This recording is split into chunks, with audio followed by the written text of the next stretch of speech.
Hello everyone, आज date है 9 दिसंबर। तो आज हम 2 दिनों का वो सभी most important current affair cover करेंगे जो हमारे एग्जाम के लिए बहुत ज़्यादा जरूरी होने वाले हैं। तो सबसे पहले वीडियो की शुरुआत हम करते हैं कोटेशन से, जो हमें पढ़ाई के साथ साथ एक अच्छा इंसान बनाता है।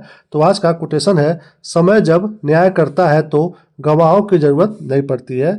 यानी कि एक समय के बाद आपके लाइफ में सब कुछ अच्छा होने लगता है, लेकिन उससे पहले आपको अपने कर्म को अच्छा करना पड़ेगा, साथ ही साथ आपका अपना व्यवहार अच्छा करना पड़ेगा। उसके बाद चीज़ें समय के साथ अच्छी होती जाती हैं, क्योंकि समय एक ऐसा चीज़ है जो आपको एक टाइम के बाद बहुत ही अच्छा रिजल्ट देता है। बस आपके पास पेशेंस होना चाहिए। आप चाहते हो कि समय से पहले ही मुझे सब कुछ मिल जाए।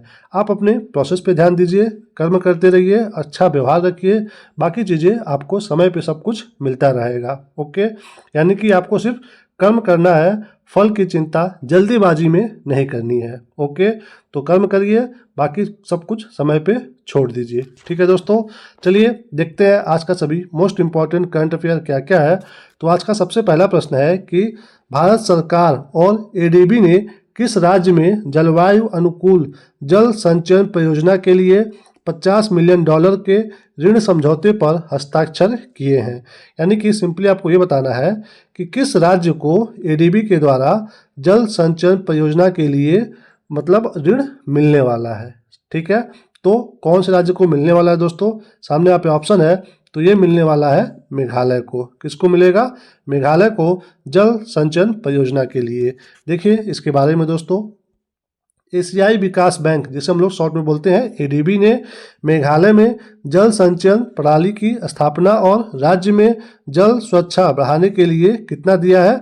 $50 मिलियन का ऋण दिया है। ओके, इससे फायदा क्या होगा? कृषि समुदाय को लाभ होगा, क्योंकि इससे विशेष करके जो रबी फसल है इसके मौसम में जलापूर्ति को मतलब ज़्यादा ये सूटेबल बनाएगा। और मेघालय की बात करें तो मेघालय भारत के सर्वाधिक वर्षा वाले स्थानों में से एक है। कितना वर्षा होता है यहाँ पे? प्रतिवर्ष लगभग 4000 मिलीमीटर वर्षा होता है पर ईयर। ओके, सर्वाधिक वर्षा वाला क्षेत्र है ये पूरे भारत में। भारत और विश्व का सबसे अधिक वर्षा वाला अगर आप स्थान देखोगे तो वो है मासिनराम, जो कि इसी राज्य में स्थित है। कहाँ पे? मेघालय में। ध्यान दीजिए, ये पूरे विश्व की बात हो रही है। भारत और पूरे विश्व की सबसे अधिक वर्षा वाला स्थान है मासिनराम। ओके, कहाँ पे? ये मेघालय राज्य में है। बात हो रहा है मेघालय का, तो देख लीजिए मेघालय के मुख्यमंत्री प्रेजेंट टाइम में कौन है, तो वो है कानराड कोंगकल संगमा। ओके, और राज्यपाल कौन है? CH विजय शंकर जी यहाँ के राज्यपाल हैं। ओके दोस्तों, देखिए इसके बारे में कौन दिया है लोन? एडीबी, यानी कि एशियाई विकास बैंक। तो इसके बारे में भी देख लीजिए कि है क्या ये एशिया प्रशांत क्षेत्र पर केंद्रित एक बैंक है। ये क्या करता है? किसी भी काम के लिए, जैसे मान लीजिए आप एशिया प्रशांत के क्षेत्र के रहने वाले देश हैं। ओके, तो आपको अगर विकास करना है तो आप इससे ऋण ले सकते हैं, या फिर गरीबी उन्मूलन के लिए, या फिर कोई परामर्श चाहिए, या फिर तकनीकी सेवाएं चाहिए, तो आप इससे ले सकते हैं एशियाई विकास बैंक से। ओके, इसका स्थापना कब हुआ था? ये बना कब था? 19 दिसंबर को 1966 में।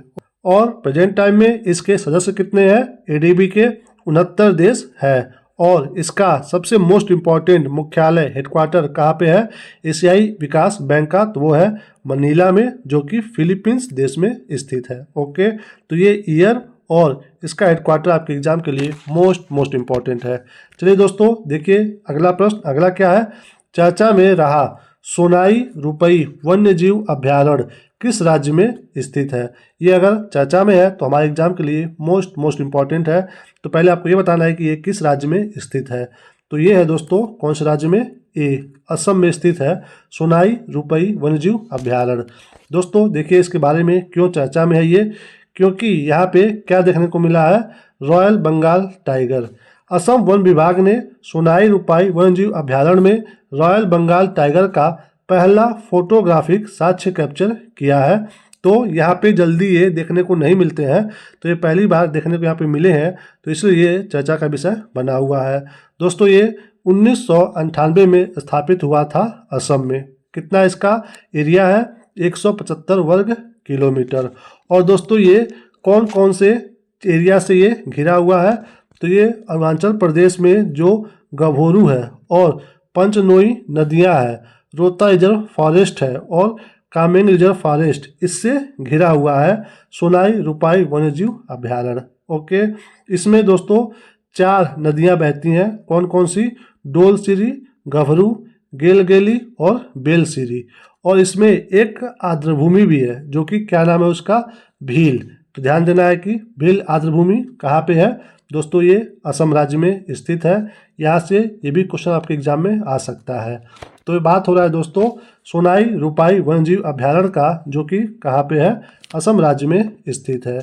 दोस्तों देखिए असम के बारे में और भी, असम में इसके अलावा और कौन कौन से फेमस नेशनल पार्क हैं जो हमारे एग्जाम में बार बार आता रहता है। तो यहाँ पे सबसे पहले देखिए कौन सा है? काजीरंगा नेशनल पार्क, जो कि यहाँ पे एक सींग वाले गैंडे के लिए फेमस है। एग्जाम में ऐसा भी पूछता है कि भारत में कौन से नेशनल पार्क में एक सींग वाले गैंडा पाए जाते हैं, तो वो दोस्तों काजीरंगा नेशनल पार्क है जो कि असम में है। ओके, इसके बाद दूसरे पे देखिए एक है यहाँ पे मानस नेशनल पार्क, और तीसरे पे कौन सा है? Nameri national park. चौथे पे कौन सा है? डिब्रू सिखोवा। ओके, और पांचवे पे कौन है? औरंग, इसको कभी कभी लिख करके आ जाता है ऑरेंज। ओके, छठवें पे कौन सा है? राय मोना, और सातवें पे है दिहांग पटकाई। कौन सा है?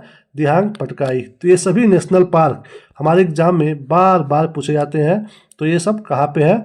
असम राज्य में स्थित है। ओके दोस्तों, चलिए चलते हैं अगले प्रश्न पे। अगला क्या है? हाल ही में आरबीआई ने किसानों को बिना गिरवी मतलब रखे 2 लाख लोन देने की घोषणा की है। तो पहले यह सीमा कितनी थी? यानी कि किसानों को बिना कोई चीज़ गिरवी रखे लोन दिया जाता है आरबीआई के द्वारा। तो अभी तक कितना दिया जा रहा था, जिसको बढ़ा करके अब 2 लाख कर दिया गया है। तो पहले कितना था ये आपको बताना है। सामने दोस्तों ऑप्शन है। तो पहले कितना था ये लोन? 1.6 लाख रुपए। ओके, पहले ये सीमा था और अब इसको बढ़ा करके 2 लाख कर दिया गया है। देखिए इसके बारे में दोस्तों, तो दोस्तों ये है आरबीआई के गवर्नर शक्तिकांत दास जी। इन्होंने क्या कहा कि अब छोटे किसान बिना किसी गिरवी के 2 लाख रुपए तक लोन ले सकेंगे। ओके, ये कब से शुरुआत हुआ है? 2010 में शुरू किया गया था। कृषि क्षेत्र को बिना किसी गारंटी के 1 लाख रुपए देने की सीमा तय की गई थी। यानी कि 2010 में शुरू हुआ था, उस समय सीमा था 1 लाख रुपया। 2019 में इसको बढ़ा करके 1.6 लाख रुपए किया गया था, और अब कितना हो गया है? टोटल 2 लाख रुपए लोन ले सकते हैं बिना कोई चीज़ गिरवी रखे कोई भी छोटे किसान। ओके, और ये कैसे ले सकते हैं? इसमें नया फीचर ऐड हुआ है कि अब यूपीआई से भी लोन ले सकेंगे कोई भी छोटे किसान। ओके, यानी कि यूपीआई के सिस्टम से भी वो लोन आपको मिल सकता है। दोस्तों यहाँ पे बात हो रहा है आरबीआई का, तो देख लीजिए कि आरबीआई के बारे में क्या क्या हमारे एग्जाम के लिए इंपॉर्टेंट है। सबसे पहले इंपॉर्टेंट है कि इसका स्थापना कब हुआ था। तो ये हुआ था 1 अप्रैल 1935 को। तो ये ईयर मोस्ट इम्पॉर्टेंट है। दोस्तों सबसे पहले इसका मुख्यालय कार्यालय कहाँ पे था? दोस्तों ये कोलकाता में था, और अब कहाँ पे है? मुंबई में है। तो अगर पूछे कि शुरुआत में कहाँ पे था आरबीआई का ऑफिस, तो वो दोस्तों कोलकाता में था, बाद में शिफ्ट हो गया मुंबई में, जहाँ अभी भी ये प्रेजेंट में स्थित है। ओके, और इस बैंक के सबसे पहले गवर्नर कौन थे? ये हमारे एग्जाम में बार बार आता है। तो उनका नाम है सर ओसबर्न स्मिथ। ये आरबीआई के सबसे पहले गवर्नर रहे हैं। ये इनकी फ़ोटो है दोस्तों। इसके बाद ये तो थे फॉरेनर, विदेशी। कौन बने थे पहले भारतीय गवर्नर इसके? तो वो थे चिंतामन द्वारकानाथ देशमुख जी, जो कि हमारे देश के सबसे पहले अर्थ मंत्री भी रहे हैं। ये इनकी फ़ोटो है यहाँ पे। और प्रेजेंट टाइम में शक्तिकांत दास 2018 से 2024 तक के ये रहे हैं गवर्नर। अब ये हट गए हैं। ये दोस्तों 25वें नंबर के गवर्नर थे ये शक्तिकांत दास जी। अब हाल ही में 26वें नंबर के एक नए गवर्नर बने हैं। देख लीजिए उनके बारे में। देखिए दोस्तों उनका नाम क्या है? वो है संजय मल्होत्रा जी। आरबीआई के 26वें गवर्नर के रूप में नियुक्त हुए हैं। ये इनकी फ़ोटो है। ओके, तो अब ये किसका स्थान लेने वाले हैं? शक्तिकांत दास जी का। तो ये है संजय मल्होत्रा जी। ओके दोस्तों, चलिए अब चलते हैं अगले प्रश्न पे। अगला क्या है? 100 दिवसीय गहन अभियान किससे संबंधित है? तो ये जो अभियान है 100 दिवसीय गहन अभियान, ये किस क्षेत्र से संबंधित है ये आपको बताना है। दोस्तों सामने यहाँ पे ऑप्शन है, तो ये है टीबी बीमारी से संबंधित। यानी कि ये जो 100 दिवसीय गहन अभियान है ये टीबी की बीमारी से संबंधित है। कैसे है देखिए इसके बारे में दोस्तों। केंद्रीय स्वास्थ्य मंत्री कौन है? JP Nadda ji. Important exam में ऐसे भी आ सकता है सीधे, केंद्रीय स्वास्थ्य मंत्री कौन है? जेपी नड्डा जी हैं। ये देश में टीबी को ही बोलते हैं हम लोग तपेदिक मामलों और मृत्यु दर की चुनौतियों से निपटने के लिए 7 दिसंबर को कहाँ पे? हरियाणा के पंचकुला में 100 दिवसीय गहन अभियान, जिसको हम लोग 100 डे कैंपेन बोल रहे हैं, इसका शुरुआत किए हैं। तो दोस्तों इम्पॉर्टेंट है कि इसकी शुरुआत कहाँ से हुई है? पंचकुला की, जो कि हरियाणा राज्य में स्थित है। कौन शुरू किया है? केंद्रीय स्वास्थ्य मंत्री जेपी नड्डा जी। ओके दोस्तों, इसमें क्या होगा? टीबी मामलों का पता लगाया जाएगा, निदान में तेजी लाने का और उपचार के परिणामों में सुधार लाने के लिए यह पहल है। 29 राज्यों में और केंद्र शासित प्रदेशों के 347 जिलों में इसको लागू किया जाएगा। ओके, पिछले 10 वर्षों में भारत में जो तपेदिक के कारण होने वाली मौत है उसमें लगभग 21.4% की कमी आई है। यानी कि हर साल हम लोग धीरे धीरे इसमें कमी लाते जा रहे हैं, ये बहुत ही अच्छी बात है। दोस्तों सरकार ने हाल ही में निक्षय पोषण राशि, इसको क्या बोलते हैं? निक्षय पोषण राशि। अगर किसी को टीबी है तो उसको हर महीने 500 रुपये दिया जा रहा था उपचार के लिए, इसको भी बढ़ा करके अब कर दिया गया है 1000 रुपया। यानी कि अगर किसी को टीबी है तो उस मरीज को 1000 रुपये महीने दिया जाएगा उसके इलाज के लिए, दवाई के लिए। तो उसको बोलते हैं निक्षय पोषण राशि। तो दोस्तों यहाँ पे बात हो रहा है टीबी से रिलेटेड है ये 100 डे कैंपेन, जो कि हरियाणा के पंचकुला से स्टार्ट हुआ है। और अब यही मोटो है हमारा कि टीबी हारेगा देश जीतेगा और भारत टीबी मुक्त देश बनेगा। चलिए दोस्तों चलते हैं अब अगले प्रश्न पे। अगला क्या है? विश्व भारोत्तोलन चैंपियनशिप 2024 कहाँ शुरू हुई है? तो ये कौन सी चैंपियनशिप है? विश्व भारोत्तोलन 2024 की। तो इसकी शुरुआत कहाँ से हुई है ये आपको बताना है। सामने दोस्तों ऑप्शन है, तो ये शुरू हुआ है बहरीन से। किस देश में शुरू हुआ है? बहरीन में शुरू हुआ है। देखिए इसके बारे में दोस्तों, 3 सदस्यीय भारतीय टीम जिसमें सभी महिलाएं हैं, ये मोस्ट इम्पॉर्टेंट है। ऐसा पहली बार हो रहा है कि इस चैंपियनशिप में भारत की तरफ से कोई पुरुष टीम नहीं जा रही है, कोई भी पुरुष खिलाड़ी नहीं जा रहा है। जो भी 3 सदस्यीय टीम जा रही है वो सभी की सभी महिलाएं हैं, जो कि बहरीन के मनामा में शुरू होने वाली विश्व भारोत्तोलन चैंपियनशिप में भाग लेंगी। ओके, तो कहाँ हो रहा है? बहरीन में हो रहा है। पिछली बार ये कहाँ पे हुआ था? ये दोस्तों रियाद में हुआ था, यानी कि सऊदी अरब देश में हुआ था। और इस बार सबसे दुखद न्यूज़ एक ये है कि 3 बार की जो ओलंपियन और टोक्यो 2020 की जो रजत पदक विजेता रही हैं, जिनका नाम है मीराबाई चानू, वो इस बार रिहेबिलिटेशन के कारण जो है इस प्रतियोगिता में हिस्सा नहीं ले रही हैं।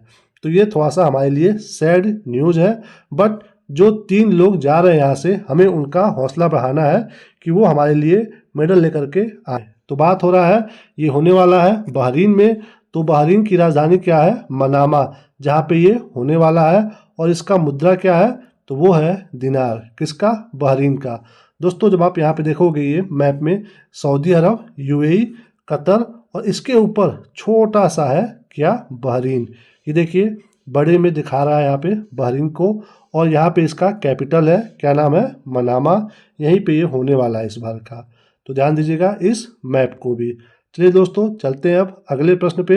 अगला क्या है? साहित्य अकादमी द्वारा आयोजित पुस्तकायन पुस्तक मेले का 3रा संस्करण कहाँ शुरू हुआ है? तो दोस्तों कौन करा रहा है? साहित्य अकादमी। क्या नाम है? पुस्तकायन पुस्तक मेला। ये इसका 3रा संस्करण है। तो कहाँ पे शुरू हो रहा है ये आपको बताना है। दोस्तों सामने यहाँ पे ऑप्शन है, तो ये शुरू हो रहा है नई दिल्ली में। कहाँ पे शुरू हो रहा है? हमारे कैपिटल में, नई दिल्ली में। देखिए इसके बारे में दोस्तों, यहाँ पे ये शुरू हुआ है दिल्ली में साहित्य अकादमी पुस्तक मेले पुस्तकालय का आगाज हुआ है। देखिए यहाँ पे यह मेला कब तक चलेगा, 15 दिसंबर तक। और इसका मतलब उद्घाटन का जो हुआ है उसकी अध्यक्षता कौन किए हैं, तो वो साहित्य अकादमी के जो अध्यक्ष हैं माधव कौशिक जी ये किए हैं। और इसमें उपाध्यक्ष जो है वो भी अवेलेबल रहे हैं, नाम है कुमुद शर्मा। ओके, तो ये इसका उद्घाटन किए हैं। और इसमें अतिथि भी कुछ लोग आए थे, वो कौन थे, संस्कृति मंत्रालय की अतिरिक्त सचिव एवं वित्तीय सलाहकार, क्या नाम है, रंजना चोपड़ा, तथा संस्कृति मंत्रालय की संयुक्त सचिव, क्या नाम है, उमा नंदूरी, इस उद्घाटन सत्र में मुख्य अतिथि होंगी। तो ये ध्यान देना है कि अध्यक्ष कौन है, यहाँ के साहित्य अकादमी के माधव कौशिक जी, उपाध्यक्ष हैं कुमुद शर्मा जी। ओके, आप इसको जानिए तो बहुत अच्छी बात है, अदरवाइज आप इसको छोड़ भी सकते हैं। तो ये कहाँ पे हो रहा है, नई दिल्ली में। तो कौन करा रहा है, साहित्य अकादमी। तो इसके बारे में भी जानना बहुत ज़रूरी है। दोस्तों साहित्य अकादमी के बारे में क्या इंपॉर्टेंट है, इसका स्थापना कब हुआ था, 12 मार्च 1954 को। इसका मेन काम क्या है, ये भारतीय साहित्य के विकास के लिए एक राष्ट्रीय संस्था है, भारतीय साहित्य अकादमी। इसका हेडक्वार्टर मुख्यालय कहाँ पे है, दिल्ली में है। दिल्ली में एक भवन है रविंद्र भवन, उसी में इसका हेडक्वार्टर है। और इस जो भवन है, इस भवन में इसके साथ साथ संगीत नाटक अकादमी, ललित कला अकादमी और साहित्य अकादमी, इस तीनों का यहाँ पे हेडक्वार्टर है दिल्ली के रविंद्र भवन में। तो ये भवन यहाँ पे है, फोटो देखिए इसका, इसी में इसका हेडक्वार्टर है। स्थापना हुआ था 1954 में। चलिए चलते हैं अगले प्रश्न पे। अगला क्या है, संयुक्त राष्ट्र मादक पदार्थ नियंत्रण आयोग के 68वें सत्र की अध्यक्षता कौन सा देश करेगा। तो ये कौन सा आयोग है, ये संयुक्त राष्ट्र का मादक पदार्थ नियंत्रण आयोग है। इसका ये 68वें नंबर का सत्र हो रहा है। तो इसका अध्यक्षता कौन सा देश करेगा ये आपको बताना है। दोस्तों सामने यहाँ पे ऑप्शन है, तो ये कौन सा देश कर रहा है, ये कर रहा है अपना प्यारा भारत। देखिए इसके बारे में दोस्तों, भारत पहली बार संयुक्त राष्ट्र के मादक पदार्थ नियंत्रण आयोग के 68वें सत्र का अध्यक्षता करेगा। तो दोस्तों ये पहली बार है, इसलिए ये मोस्ट इम्पॉर्टेंट है। और यह पहली बार है जब भारत को संयुक्त राष्ट्र की इस महत्वपूर्ण संस्था की अध्यक्षता के लिए नामित किया गया है। ये ऑस्ट्रेलिया की जो राजधानी है वियना, यहाँ पे संयुक्त राष्ट्र में भारत के अस्थायी प्रतिनिधि कौन चुने गए हैं, शंभू कुमारन, यहाँ पे इनकी फोटो है। इस आयोग के अध्यक्ष का पदभार संभालेंगे। ओके, तो ये बने हैं इस आयोग के अध्यक्ष। चलिए दोस्तों चलते हैं अगले प्रश्न पे। अगला क्या है, हाल ही में किसने रेनबो वॉरियर्स नामक पुस्तक लिखी है। तो कौन सी पुस्तक है ये, रेनबो वॉरियर्स। तो बताइए कि किसके द्वारा ये लिखा गया है। सामने यहाँ पे ऑप्शन है। तो दोस्तों ये लिखे हैं होसांग मर्चेंट। कौन लिखा है, होसांग मर्चेंट। देखिए इसके बारे में दोस्तों, यहाँ पे ये इसकी पुस्तक की फोटो है। कौन लिखा है, होसांग मर्चेंट। और इनके साथ साथ अक्षय के रथ, ये दो लोग मिलकर के रेनबो वॉरियर्स ऑफ इंडिया नामक पुस्तक लिखे हैं। ओके, और होसांग मर्चेंट ने इसके साथ ही एक कविता संग्रह लिखा है जिसका नाम है लालूंस बुक। ओके, तो ये दोनों पुस्तक लिखा गया है होसांग मर्चेंट जी के द्वारा। ओके, चलिए चलते हैं अगले प्रश्न पे। अगला क्या है, हाल ही में किसे भारत की अंडर 20 और अंडर 17 महिला फुटबॉल टीम का कोच नियुक्त किया गया है। यानी कि जो भारत की महिला की फुटबॉल टीम है, कौन सी, अंडर 20 और अंडर 17, इसका जो टीम है मुख्य कोच कौन बना है। तो दोस्तों सामने यहाँ पे ऑप्शन है।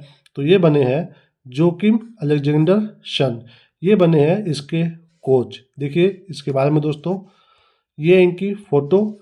अखिल भारतीय फुटबॉल महासंघ ने स्वीडन के जोकिम अलेक्जेंडर सन को भारत की महिला अंडर 20 और अंडर 17 राष्ट्रीय टीम का मुख्य कोच नियुक्त किया है। यानी कि ये किस देश के रहने वाले हैं, स्वीडन के रहने वाले हैं। और इनको बनाया कौन है, अखिल भारतीय फुटबॉल महासंघ। ओके दोस्तों, ये कौन से मतलब जब ये अपने टाइम में थे खिलाड़ी तो ये क्या कर रहे थे, डिफेंडर का काम कर रहे थे फुटबॉल में। ओके दोस्तों, इनको बनाया गया है अखिल भारतीय फुटबॉल महासंघ के द्वारा। तो इसके बारे में भी देख लीजिए, जिसको हम लोग इंग्लिश में बोलते हैं all India football federation. Okay, ये कब बना था, स्थापना इसका हुआ था 23 जून को 1937 में। तो 1937 ईयर मोस्ट इम्पॉर्टेंट है। प्रेजेंट टाइम में इसका हेडक्वार्टर मुख्यालय कहाँ पे है, तो द्वारका में है, जो कि दिल्ली में है। फुटबॉल हाउस, ओके, तो कहाँ पे है, दिल्ली में अखिल भारतीय फुटबॉल महासंघ का हेडक्वार्टर, जो कि 1937 में स्थापित हुआ है। ओके दोस्तों, चलिए चलते हैं अगले प्रश्न पे। अगला क्या है, हाल ही में हुडको ने कुपोषण से निपटने के लिए कहाँ पर उपहार दूध कार्यक्रम शुरू किया है। यानी कि उपहार दूध कार्यक्रम कहाँ पे शुरू हुआ, ये आपको बताना है। दोस्तों सामने ऑप्शन है, तो ये शुरू हुआ है सी, छत्तीसगढ़ में। देखिए इसके बारे में दोस्तों, छत्तीसगढ़ के स्कूलों में कुपोषण से निपटने के लिए हुडको ने उपहार दूध कार्यक्रम शुरू किया है। तो कहाँ पे शुरू हुआ है, छत्तीसगढ़ में। स्कूल में जो बच्चे हैं उनको कुपोषण से बचाने के लिए। इस कार्यक्रम में क्या क्या होगा, 83 सरकारी स्कूलों के 8000 बच्चों को डेली 200 मिलीलीटर फोर्टिफाइड फ्लेवर्ड दूध उपलब्ध कराया जाएगा। तो ये टारगेट है इसका। ओके, केंद्रीय आवासन एवं शहरी कार्य राज्य मंत्री कौन है, श्री तोखन साहू। इन्होंने बिलासपुर के शासकीय स्कूल सेंदुरी में हिंडको के CMD कौन है, संजय कुलश्रेष्ठ की उपस्थिति में इस कार्यक्रम का उद्घाटन किया है। यानी कि छत्तीसगढ़ के बिलासपुर में इसका उद्घाटन किया गया है। किया कौन है, केंद्रीय आवासन और शहरी कार्य राज्य मंत्री, जो कि हैं श्री तोखन साहू जी। तो ध्यान दीजिए, यहाँ पे हुडको के CMD का भी नाम लिखा हुआ है, संजय कुलश्रेष्ठ।